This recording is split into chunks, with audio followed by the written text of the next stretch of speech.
We're here with Ishmael Robles, and we're going to get your story for the Texas Martial Arts Hall of Fame. And this is how I started off all the time. I want to know why. Why? You've been in martial arts for a long time, but why did you do it? Almost 40 years, and the main reason was, I guess I was just seeing the Bruce Lee movies, seeing a karate demonstration a friend of mine took me to. I'd already been in boxing for a while. I just decided it was what I wanted to do. I didn't realize where it would take me. It was just an opportunity to work out, to train, to have fun, and then I started fighting karate tournaments 2 weeks after I started, and then I kind of got the bug, and went on from there. 2 weeks. 2 weeks, yeah. What was that like? It was awesome because I already knew how to box. I wasn't afraid to get hit, and I just learned one good reverse punch and one back fist strike, and I had one kick, probably a roundhouse kick, and was able to keep up with everyone, and I won the white belt division after 2 weeks of training. So I figured, heck, if I can do this after 2 weeks, what can I do if I really started getting serious about this? Now, who did you learn under first? I started with a guy named James Stevens in Galveston, Texas. He's one of the top Texas fighters for a long time. After that, I went off to college at Lamar University and trained with Fred Simon. I got my black belt with the United States Karate Association. And since then, I've had the great opportunity. I've been around so many people over the years that I tested for 4th and 5th under Jun Rhee. I tested for 7th under Pat Burleson, and then I tested for 8th under Alan Steen. So I've kind of, I call that the trifecta of martial arts in Texas because I had an opportunity to test under Burleson, Steen, and Jun Rhee.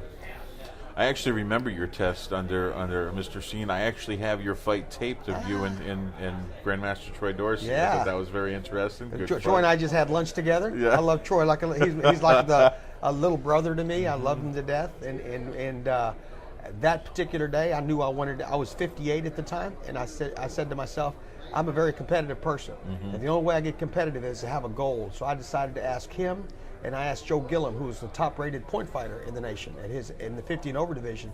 I wanted the two best fighters I could get because I knew I would be motivated to train for those guys. And I felt really, really good about myself. That was my last heyday. Yeah.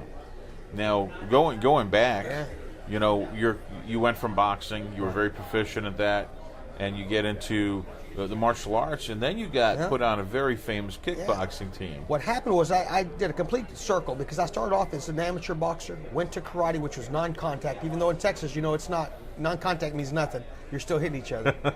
Then I got into professional kickboxing. A great friend of mine, Demetrius Savanas, called me and said, we're training for a team in Dallas. I think you could be the flyweight. Come up here and train. And I just gotten out of college, just graduated, and moved up in January to Dallas to train. I got an opportunity to meet a man by the name of Larry Castor, who became my coach and trainer and mentor because he was a great man, loved him to death. And he was funny, though. He would tell me the way it was because I would lie about my weight all the time. I was talking to someone earlier about how I would lie about my weight all the time because I was a lot heavier than I should have been.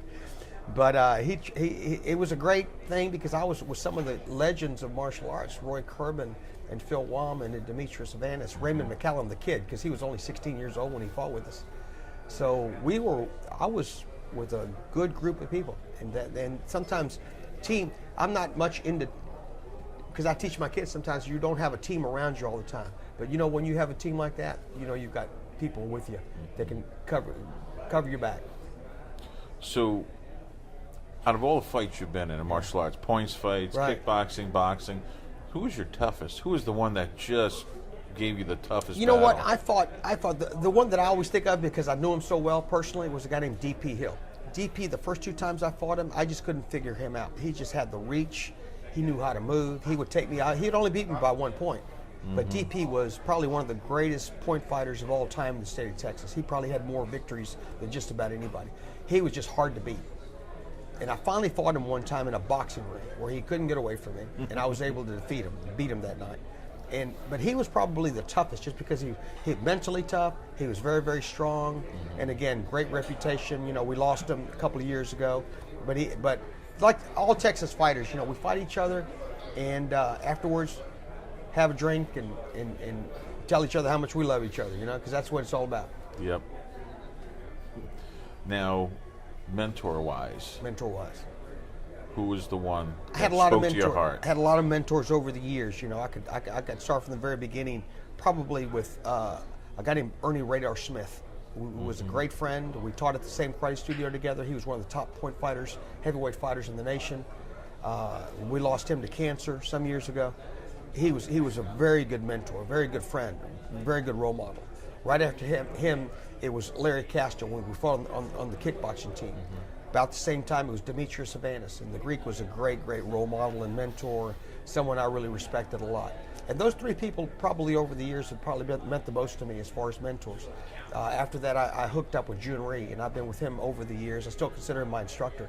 And he's always someone that if I need something, I can call him and talk to him, and we're on a good first name basis. So I still talk to him every so often.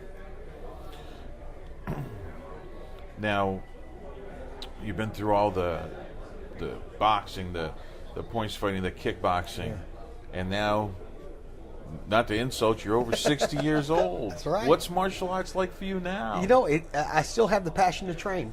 The great Joe Frazier, who was a heavyweight boxing champion, even after he stopped fighting, he would still get up every morning at 6 in the morning and run 5 miles because it was just ingrained into him to train.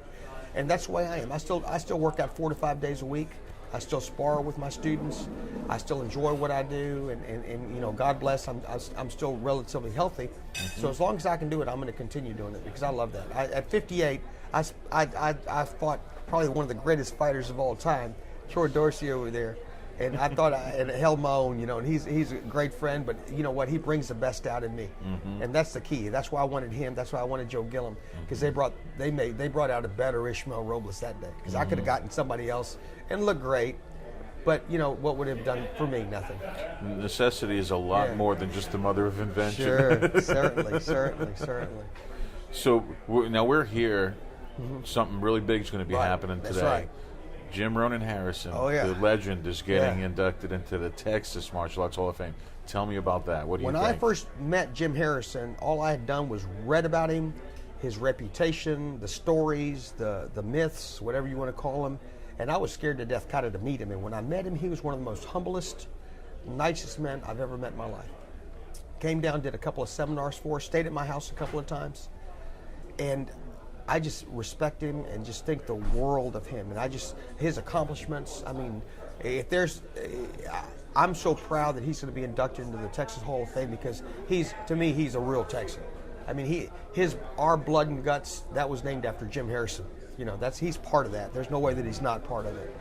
I got to tell you a funny story. Years ago, Al Garza, one of my black belts, had a seminar with Jim Harrison in Dickinson, Texas, and my best friend and I went to the seminar. My best friend's a police officer, chief of police. He and I went to the seminar, and Mr. Harrison's giving the seminar. Well, we pair up with 2 people, but because there was an odd number, he brings in this kind of a big guy over there with us for the 3 of us to train and do something. And the guy's pretty big, pretty stocky, you know, and the guy's saying, I don't really want to be here, but my son bought the program, wanted me to try it. I don't even know why. I'm a wrestler. I used to wrestle in high school. So about that time, Mr. Harrison's walking around and we're working on a specific technique. And he says, come here, what would you do if someone were to put you in a headlock? So Mr. Harrison bends over, the guy puts him into a headlock and won't let go of him.